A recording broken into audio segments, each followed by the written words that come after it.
إن أمير المؤمنين قد طلب مني أن ألتمس له قاضيا لليمن، وقد رأيت أن تكون أنت هذا القاضي يا أحمد، فتهيأ لتدخل معي على أمير المؤمنين. لن يجد أمير المؤمنين خيرا منك لتحمل هذه المسؤولية.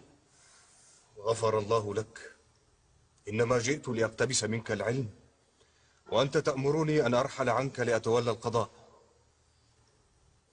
لا حول ولا قوة إلا بالله. يا أبا عبد الله، إن سمعت هذا منك لن تراني ثانية. أرأيت إلى أين وصلت بنا الأمور يا أبا العباس؟ صرنا نقاتل بعضنا بعضا. أثم شر أكبر من أن يتقاتل المسلمون فيما بينهم، تاركين أعداءهم على الثغور تشمت بهم وتسخر من جهالاتهم؟ قاتل الله من أشعلها يا مولاي. نحن ما ذهبنا إليهم، بل هم أرادوها حربا نقتل فيها جميعا. ليس مهما من أشعلها يا أبا العباس، المهم أنها حرب ستجز رقابنا جميعا.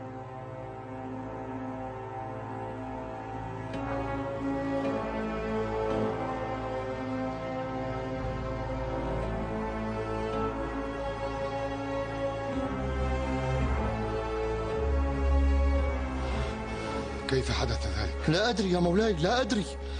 يعقل أن يستطيع طاهر بن الحسين قتل ابن ماهان وتمزيق جنده؟ هذا ما حدث يا مولاي، هذا ما حدث. يا للخذلان!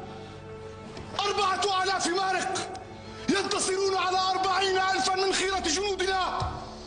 أي خذلان هذا؟ أي خذلان هذا؟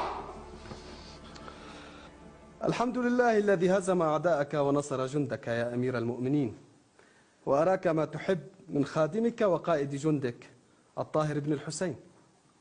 بارك الله فيكم يا أخوال أمير المؤمنين. لولا فضل الله ثم وفاؤكم وشجاعتكم لما كان لهذا النصر أن يكون. إن مقتل الإبناوي بعد ابن ماهان سيهن عزم أهل بغداد إن شاء الله، لعلهم يعودون عن غيهم وطغيانهم. إن عادوا عدنا يا مولاي، ولن يعودوا إلا لهزيمتهم، ونحن إلى النصر دوما إن شاء الله.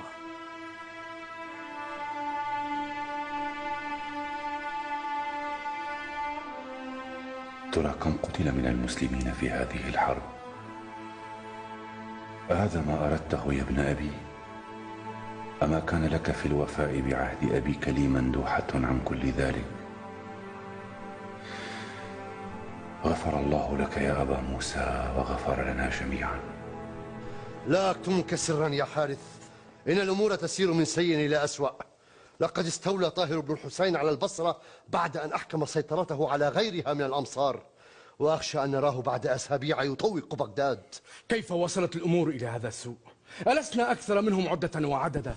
كيف يتساقط قادة أمير المؤمنين الواحد تلو الآخر؟ لديه الولاء المطلق.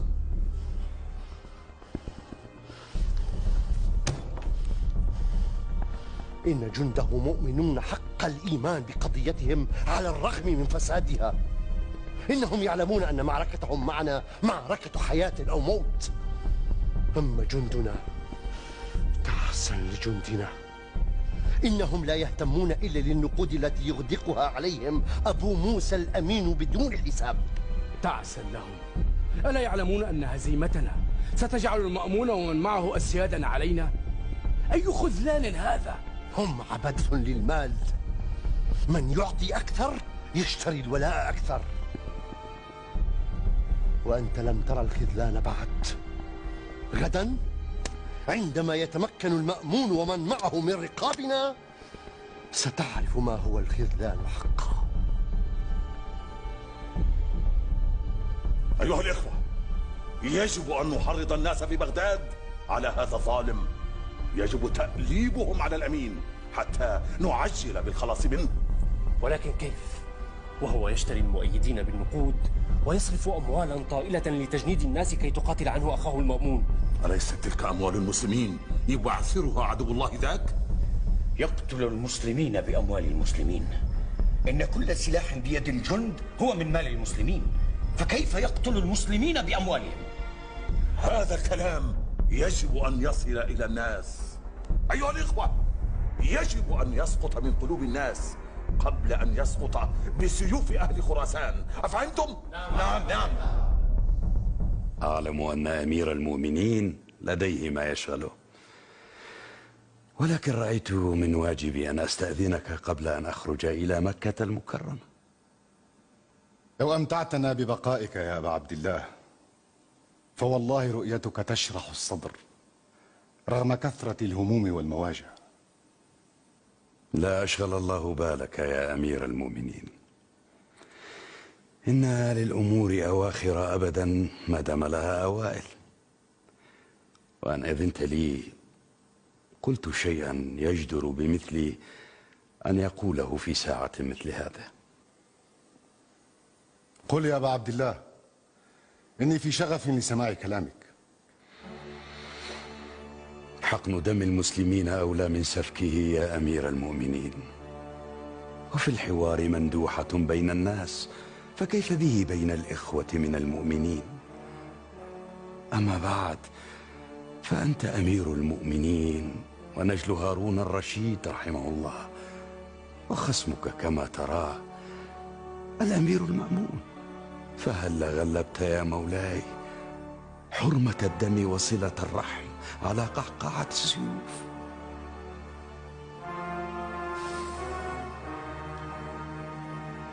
لقد سبق السيف العذل يا أبا عبد الله. ما دام في القلب نية، وفي العقل رأي، وفي النفس عزم، وفي الوقت متسع، فكل شيء يمكن تداركه يا أمير المؤمنين. إذا انطلق السهم فلا رد له يا ابن إدريس، ولكن الحرب خرجت من يد أخي المأمون إلى يد قوم جفاة غلاظ حاقدين لن يقبلوا بالصلح حتى لو قبل أخي المأمون. هذه الحرب أصبحت أكبر منا جميعا.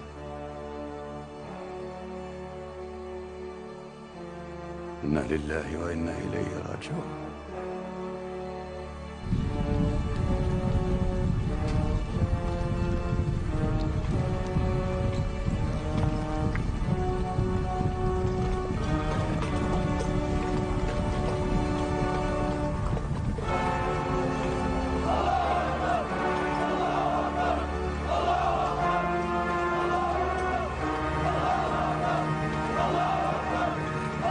إن هذه الحرب أيها الإخوة وبال على الإسلام، لم تقم لإعلاء كلمة الله، بل قامت من أجل مطامع في الحكم ورغبة فاسدة في الاستئثار بالسلطان.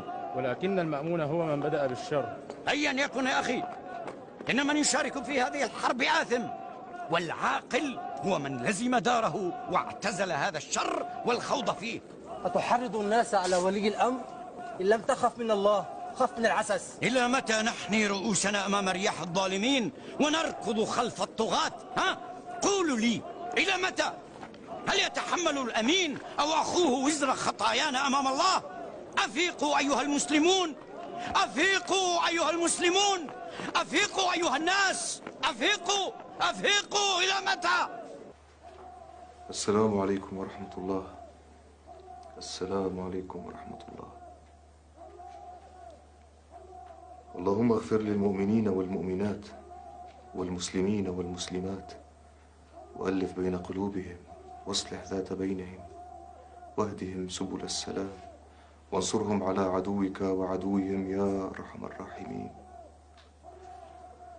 اللهم أبرم لهذه الأمة أمر رشد يعز فيه أهل طاعتك، ويذل فيه أهل عداوتك، ويهدى فيه أهل معصيتك، ويؤمر فيه بالمعروف وينهى فيه عن المنكر يا رب العالمين يا رب.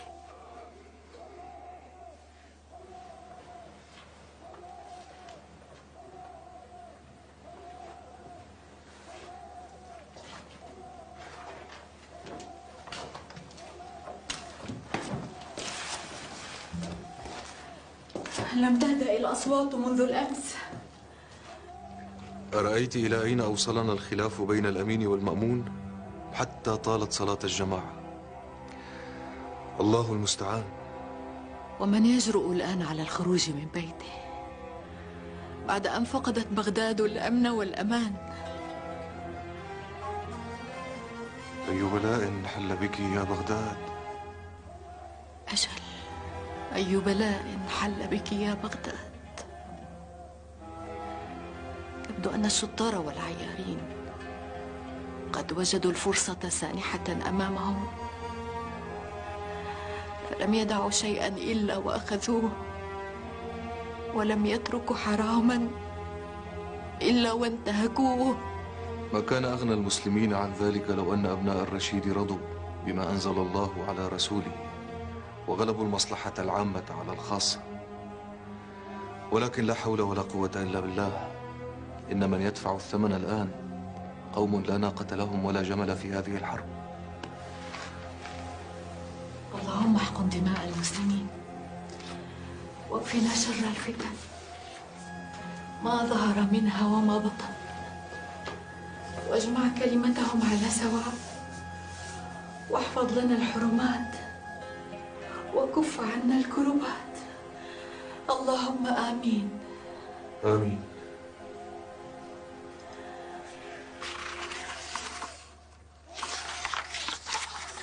أعوذ بالله من الشيطان الرجيم. بسم الله الرحمن الرحيم.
إن أهل المدينة يتركون بيوتهم ويفرون.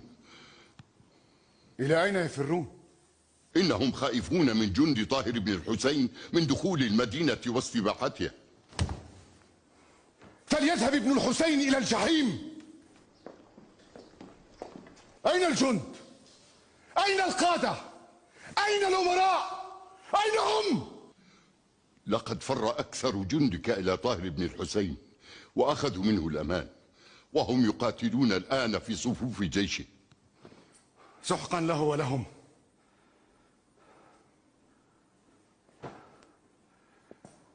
من أين آتي بحظ كحظ طاهر بن الحسين؟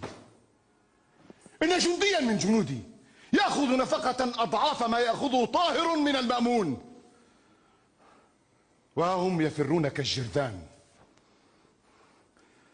أعوذ بالله من الخذلان، أعوذ بالله من الخذلان ومن الذل وقهر الرجال. السلام على أمير المؤمنين. وجدته؟ بحثت عنه في كل مكان ولم أجد. أين ذهب؟ أين ذهب ابن الربيع هذا؟ بحثت عنه في كل مكان ولكن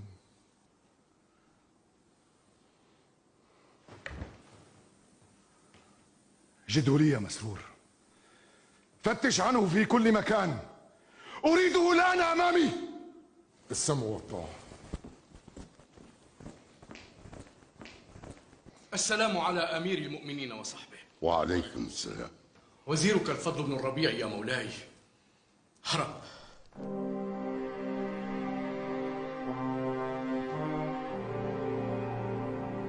هرب؟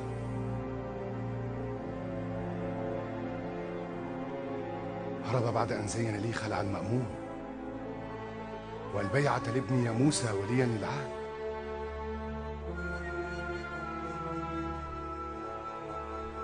تبا، كلهم أروغ من ثعلب. ما أشبه الليلة بالبارحة، ما أشبه الليلة بالبارحة.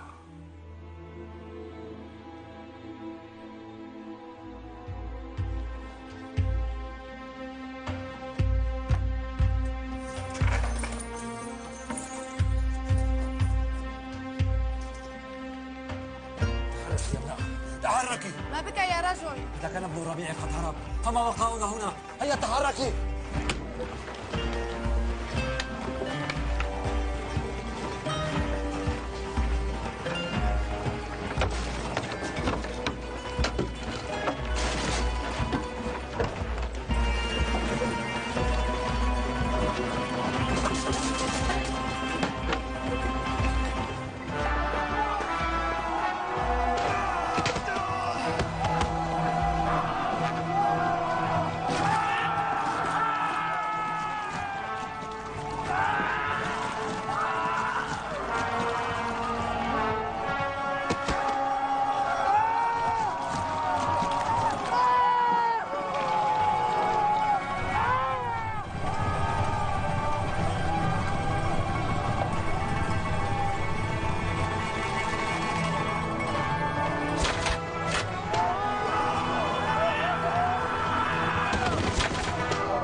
وجنب المسلمين الفتن.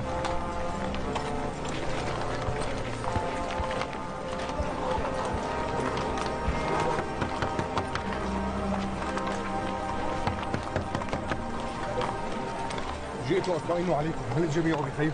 حتى الآن بخير. نتهيأ لنخرج من هنا. اذهب وأحضر أمك لنغادر سويا. أين سنذهب؟ أنا أفر كما فر الناس. نخرج من هذه الفوضى وهذا الدمار. نفر من قدر الله إلى قدر الله، خروجنا وبقاؤنا سواء. لن نغادر بغداد مهما حدث. وحسرتاه على بكر، وحسرتاه على بكر. حسبي الله ونعم الوكيل.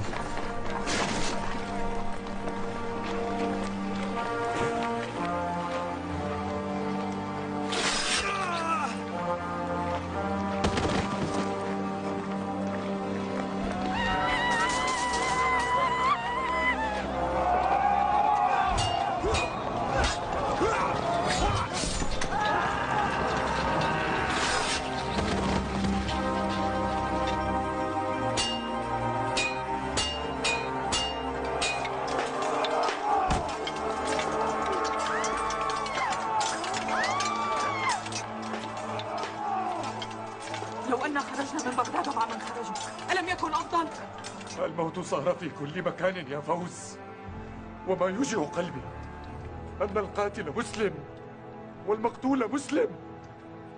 كثير من الأبرياء قتلوا دون أي ذنب. الله المستعان، الله المستعان.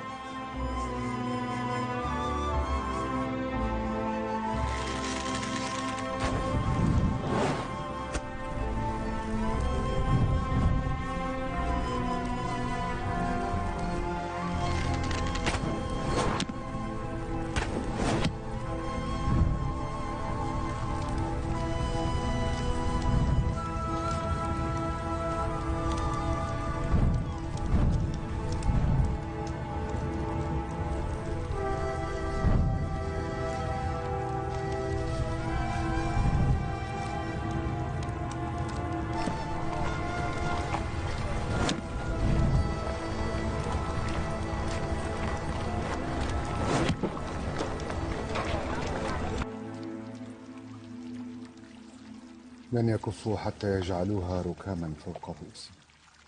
ليتنا خرجنا بالأمس.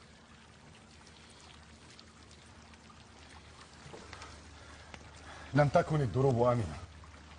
إنهم يطوقون بغداد من كل طرف ويغلقون جميع منافذها.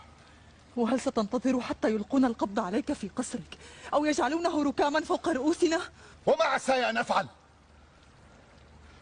إنني هنا لا حول لي ولا قوة. لم يبقى معي إلا ثلة من الرجال يتحسسون أعناقهم. والله سيلحقون بجند المأمون عاجلا أم آجلا. إن ألقى جنود طاهر بن الحسين القبض عليك لا يمنعهم شيء من قتلك. أرى أن تخرج تحت جنح الليل إلى الجهة التي يسيطر عليها هرثمة بن أعين.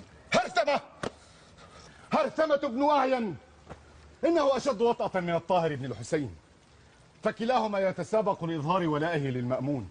بل هرثمة رجل حكيم، وهو لن يؤذيك وأنت أخو المأمون. ثم إنه كان من أشياخك وأتباعك، كما أنه سيحفظ لأبيك إكرامه له كما سيحفظ لأخيك ذلك. أوصل بي الخذلان إلى التشفع بعدوي إلى عدوي؟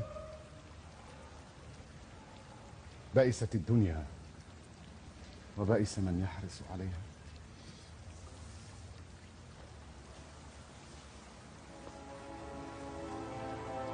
المأمون ليس عدوك يا محمد، إنه أخوك، ولولا الوشاة والمغرضون الذين فرقوا بينكم لما وصلت الحال إلى ما وصلت إليه الآن. يبدو أنني تماديت في خطئي إلى الحد الذي أستحق عليه ما يجري.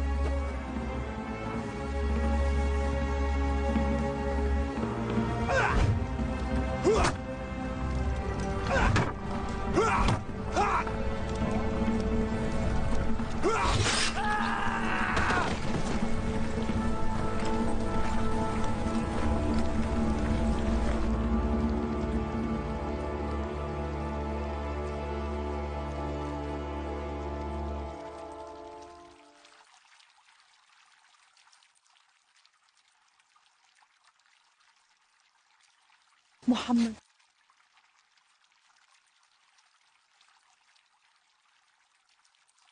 موسى وعبد الله أمانة لديك يا أمه. حماك الله يا ولدي. السلام عليكم.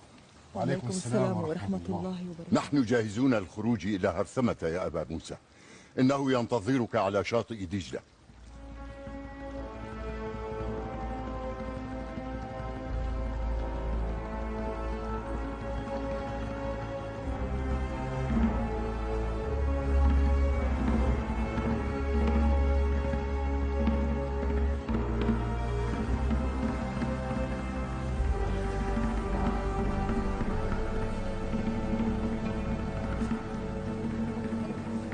استودع الله دينك وأمانتك وخواتيم عملك.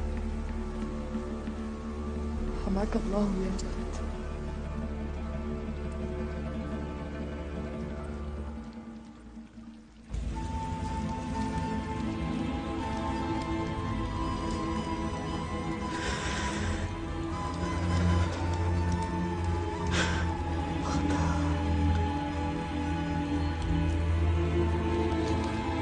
بغداد.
من ذا أصابك يا بغداد بالعين؟ ألم تكوني زمانا قرة العين؟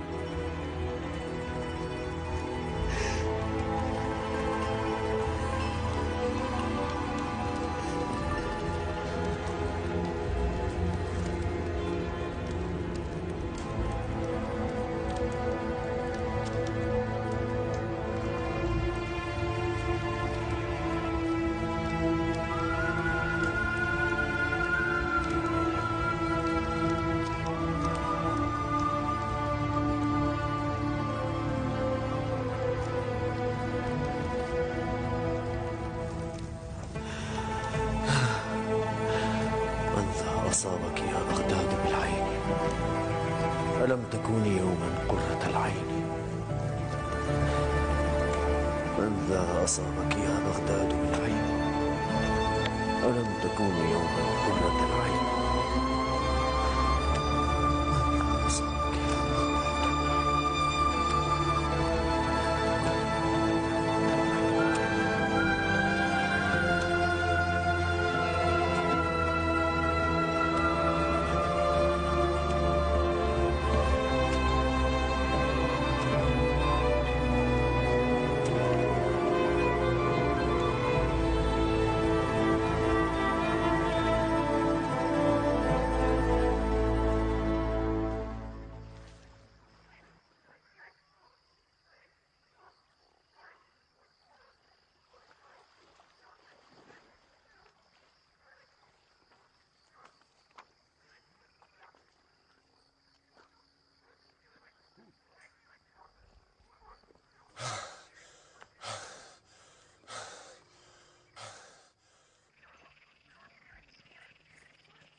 بعون الله سيستطيع الأمين الوصول لأخيه المأمون وسينتهي كل شيء.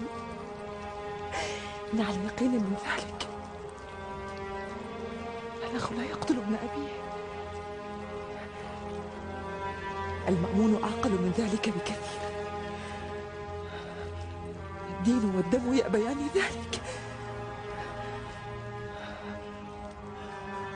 الأخ لا يقتل ابن أبيه.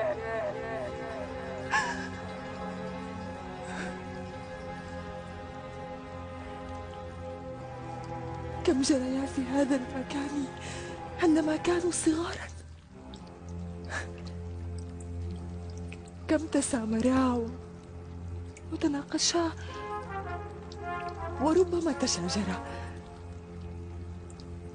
لكنهما لم يتقاتلا. لا، لم يتقاتلا. الأخ لا يقتل ابن أبيه.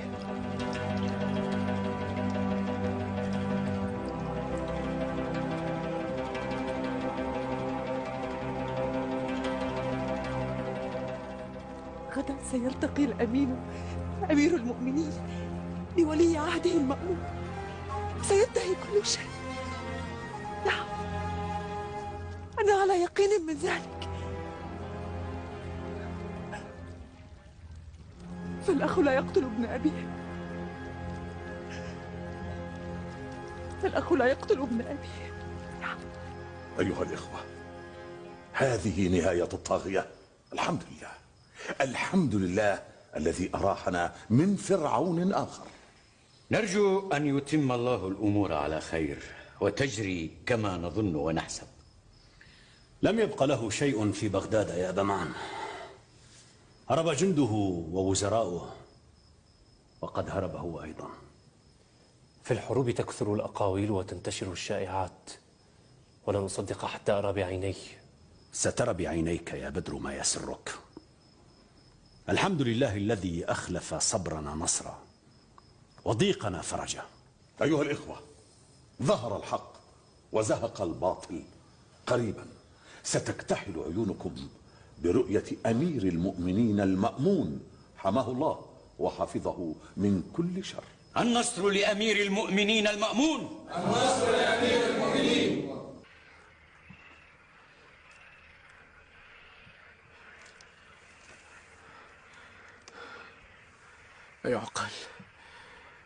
أيعقل أن تكون هذه النهاية؟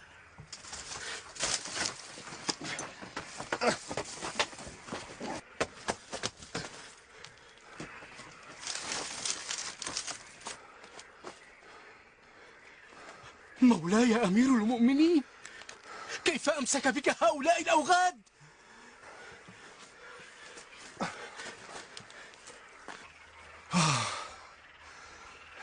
لقد هاجمونا جند طاهر بن الحسين فأغرقونا في الماء جميعا، فخرجت سباحة إلى الشاطئ. أمسكوا بي هؤلاء ثم... فداك نفسي يا أمير المؤمنين، كيف يجرؤون على فعل ذلك بك وأنت ابن الرشيد وأخو المأمون؟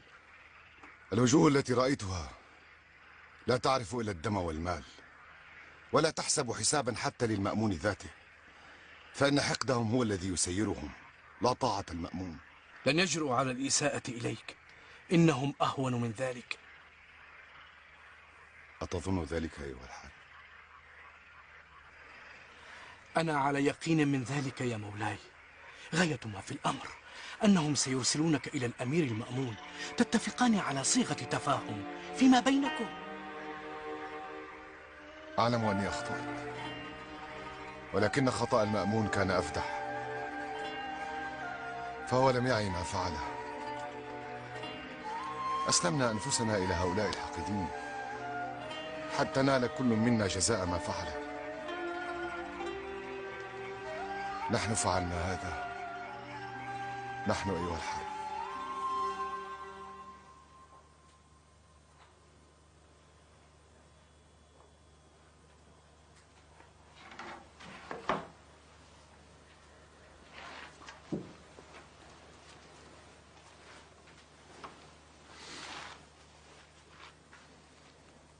يبدو أن ما يجري حولنا قد نال من عزيمتك يا أم أحمد. لا اعتراض على قدر الله يا ولدي. أنت تظن أن أمك خائفة، أليس كذلك؟ لقد عاركتنا الأيام يا ولدي، ورأينا من أهوالها ما تشيب له الولدان، ومع ذلك فقد ثبتنا الله ولم نهن ولم نفر. لكن الدماء تجرف في طريقها الآمال، ويبقى حسيس نارها يؤرق الناس جيلا بعد جيل. لا أحزن الله لك قلبا يا أماه، فداك نفسي. إن قدر الله ماض على خلقه، لا يعبأ بأمان الناس ولا أحلامهم. وإني لأحمد الله أنني خرجت من هذه الدنيا بولد مثلك، فأنا لا أريد من هذه الدنيا غيرك يا ولدي. أطال الله عمرك، فأنت شريك لي في كل أمري.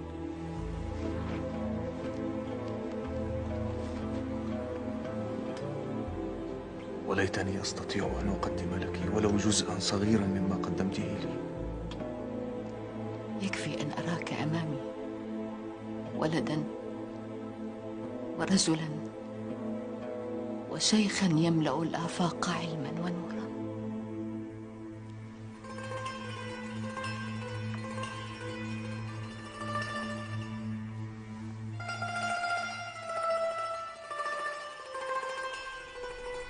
اغفر لي قول ذلك يا مولاي، لكن الغدر جاءك من أقرب الناس إليك، فهرب الفضل بن الربيع وتركك وحيدا تواجه المصاعب، ثم ما زال القوم يلحقونه خائنا إثر خائن.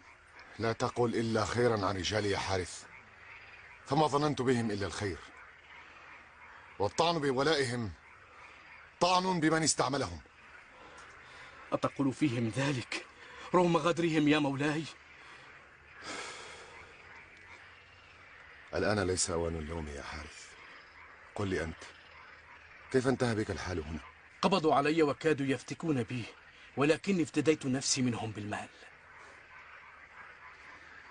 إنهم عبيد الدرهم والدينار، يبيعون الدنيا بحفنة دراهم، فيا ليتهم يقبلون مني ما قبلوه منك. لن يستطيعوا لك ضرا يا مولاي. لن يرضى هؤلاء العبيد إلا بقتلي أيها الحارث، وأحسب أن سواد قلوبهم سيعميهم، فلا أصل إلى أخي المأمون.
تأمل يا ابن نوح،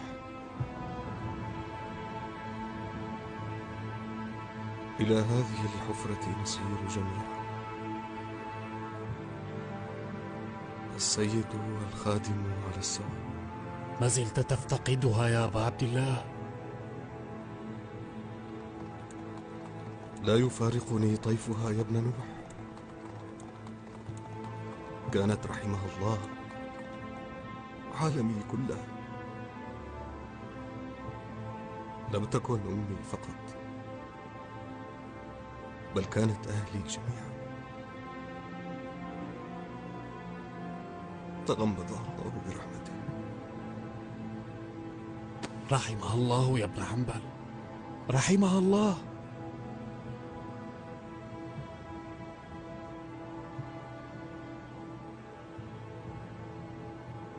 وددت لو أنني مت قبلها يا ابن نوح، ولكن لا نقول إلا ما يرضي ربنا. إن لله ما أخذ وله ما أعطى، وإنا لله وإنا إليه راجعون.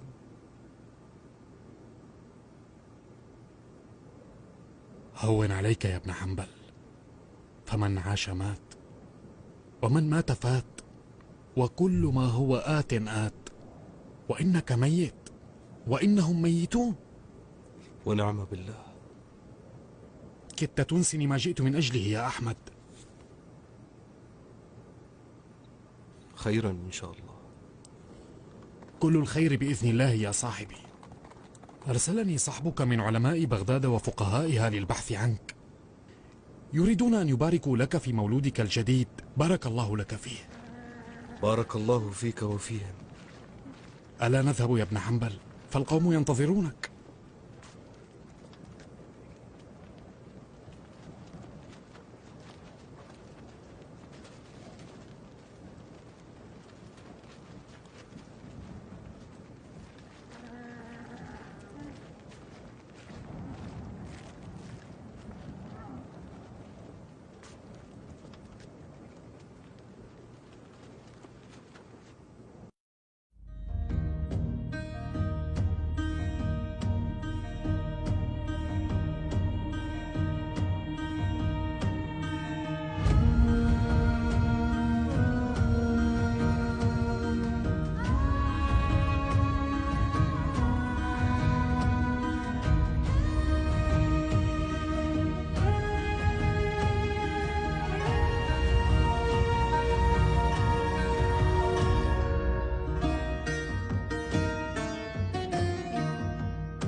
حدثي بغداد عن ذكرى إمام المسلمين.